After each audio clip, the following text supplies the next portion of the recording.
নমস্কাৰ অচ্যুত হিমাংগী চেনেললৈ আজি এটা ব্যতিক্ৰমী ভিডিঅ' লৈ আমি আপোনালোকৰ মাজলৈ আহিছো এনেকুৱা ভিডিঅ' মই কেতিয়াও কৰা নাই আজি ফাৰ্ষ্ট টাইম মানে ইণ্টাৰভিউ ভিডিঅ' এটা আজি বনাবলৈ গৈ আছো আপোনালোকে চাব বুলি আশা কৰিলো আৰু এতিয়া মোৰ ওচৰত দুজন গেষ্ট আহি উপস্থিত হৈছে এইফালে আছে নমস্কাৰ মই শশাংক দাস আৰু এই আনফালে আছে নমস্কাৰ মই শ্ৰী কৌশিক দাস এই দুজনে হৈছে আজি গেষ্ট কাৰণ মোৰ ইণ্টাৰভিউটো আৰম্ভ কৰিছো দুটা সৰু ল'ৰাৰ পৰাই গতিকে বলক দেৰি নকৰি ভিডিঅ'টো আৰম্ভ কৰো আৰু আজি প্ৰথমে আমাক শশাংক দাসে তেওঁৰ নিজৰ পৰিচয়টো দিব পৰিচয় অলপ দিয়া নমস্কাৰ মই শশাংক দাস মই মালেবাৰী শংকৰ মন্দিৰৰ নিবাসী মোৰ দেউতাৰ নাম মহেন্দ্ৰ দাস মাৰ নাম প্ৰণীতা দাস আৰু তুমি কোন ক্লাছত পঢ়ি আছা মই বৰ্তমান সপ্তম শ্ৰেণী বুলি ক'ব লাগিব কাৰণ মানে সপ্তম শ্ৰেণীৰ বছৰীয়া পৰীক্ষা দি এতিয়া বন্ধ স্কুল নহয় জানো বন্ধ চলি আছে আৰু কৌশিক দাসে দিব এতিয়া কৌশিক দাসৰ পৰিচয় নমস্কাৰ মোৰ নাম শ্ৰী কৌশিক দাস মই মালাবাৰী শংকৰ মন্দিৰত থাকো মোৰ দেউতাৰ নাম শ্ৰী দীপক দাস মোৰ মাৰ নাম শ্ৰী মীনাক্ষী দাস আৰু ঘৰত কোন কোন আছে ঘৰত আৰু আইতা আছে আৰু মুনু আছে আমাৰ এটা মুনু মানে হৈছে তাৰ ভনীয়েক আছে আৰু সেইটোকে কৈছে সি বাকী পৰিচয় খিনি আমি গমেই পালো এতিয়া তেওঁলোকৰ জানিব বিচাৰিছো তেওঁলোকৰ হবি মানে কিনো ভাল লাগে আৰু সৰু ল'ৰা হিচাপে সৰু ল'ৰাবিলাকৰনো কি ভাল লাগে সেয়া অলপ জানি লওঁ প্ৰথমে জানিব বিচাৰিছো শশাংকৰ হবি কি হবি মোৰ খেল ভাল লাগে আৰু ল'ৰা মানুহ যিহেতুকে খেলে ভাল লাগিব আৰু এইফালে কৌশিক দাসৰ চাইকেল চলাই ভাল লাগে সি নতুনকে চাইকেল চলাব শিকিছে মানে তাৰ পিছত এতিয়া আমি নেক্সট এটা ৰাউণ্ডলৈ আহিছো আৰু সেইটো ৰাউণ্ড হৈছে মানে খাদ্য সৰু ল'ৰা ছোৱালীয়ে ঢেৰ মানে খাদ্য কিবা কিবি সিহঁতৰ থাকে খাই ভাল পায় গতিকে এতিয়া আমি জানিম খাদ্য আৰু সিহঁতৰনো খাদ্যৰ তালিকাত কি কি প্ৰিয় খাদ্য আছে সেয়াও অলপ জানিব লাগিব আৰু গতিকে এতিয়া আমি শশাংকক সুধিব বিচাৰিছো শশাংকৰ প্ৰিয় খাদ্য কি মোৰ গাখীৰেৰে বনোৱা সকলো খাদ্যই প্ৰিয় হয় তাৰ ভিতৰত অন্যতম হৈছে মোৰ পনীৰ আৰু কৌশিক দাসৰ প্ৰিয় খাদ্য কি মোৰ প্ৰিয় খাদ্য হ'ল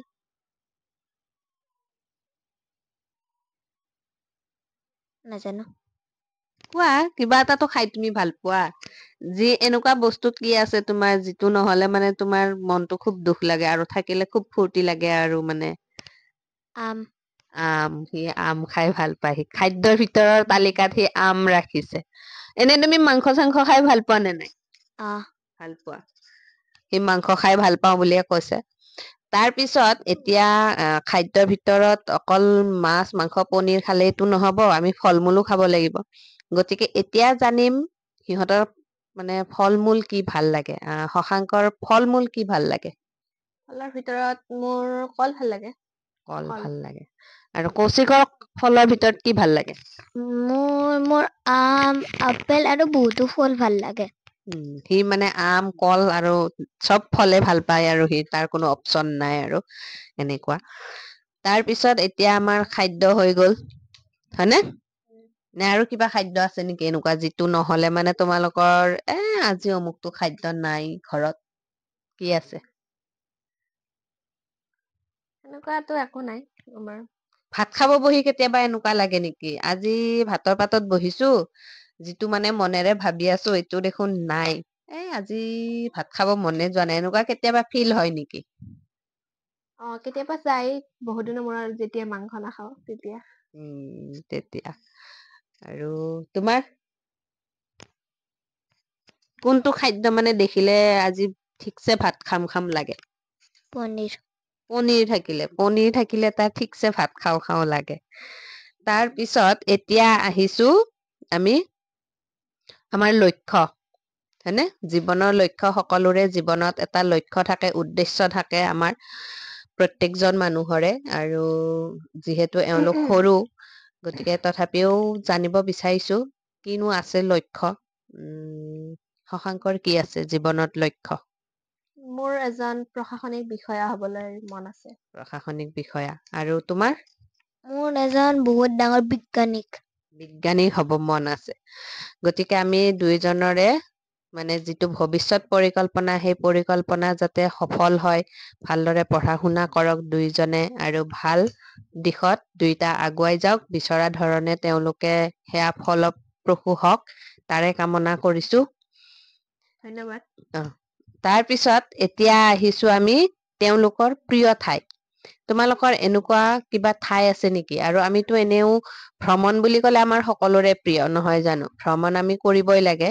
আমাৰ কিতাপৰ শিক্ষাখিনিৰ লগতে আমি ভ্ৰমণ কৰিও আমি যথেষ্ট শিক্ষা আহৰণ কৰিব পাৰো, সেইটো তোমালোকে নিশ্চয় জানা। গতিকে তোমালোকৰ এনেকুৱা কি ঠাই আছে যি ঠাইলে এবাৰ যাব মন যায়? এনেতো মোৰ সকলো ঠাই ভাল লাগে, কিন্তু এক অন্যতম ঠাই আছে আমাৰ মামা ঘৰ বুলি ক'লে যিমান ফূৰ্তি লাগি থাকে যাম বুলি ক'লে। মামা ঘৰ তোমাৰ?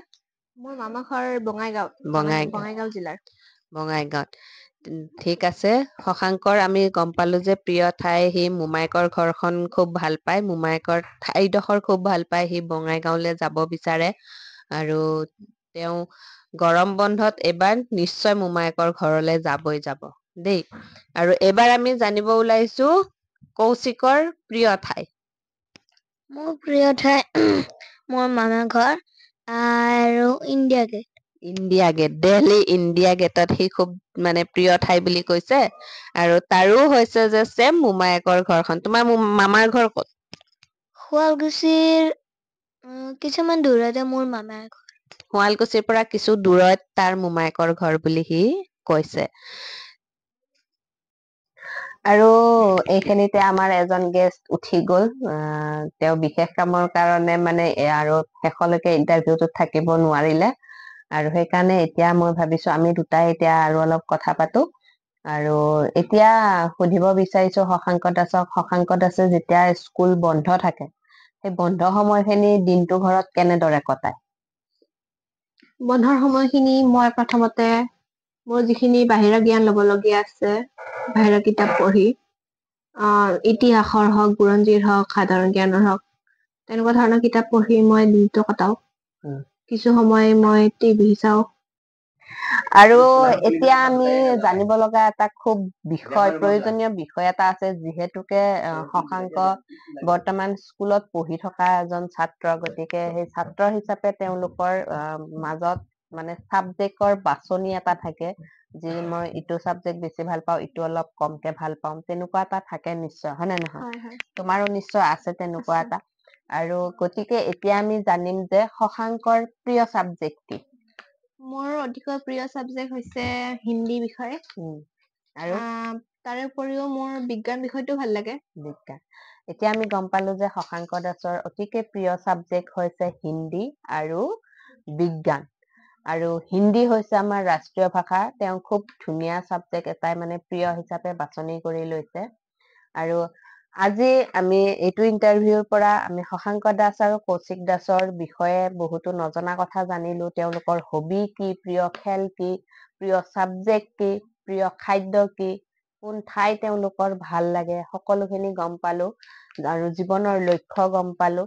আৰু গতিকে তেওঁলোকে আজি এই ইন্টাৰভিউটোত কোৱাৰ নিচিনাকে তেওঁলোকে সকলো দিশৰ পৰা মানে উৎসাহিত হওক, ফলপ্ৰসূ হওক, আমি তাৰে কামনা কৰিছো। তেওঁলোক শিক্ষাৰ ক্ষেত্ৰত ধন্যবাদ, যথেষ্ট আগুৱাই যাওক। আৰু এইখিনিৰ পৰা আজি এইটো ভিডিঅ' আমি সামৰিব লৈছো। ভিডিঅ'টো ভাল পালে প্লিজ লাইক এটা কৰি দিব, চেনেলটো ছাবস্ক্ৰাইব কৰি দিব। আৰু আজিলৈ আমি এইটো ভিডিঅ'ৰ পৰা বিদায় লৈছো। ধন্যবাদ।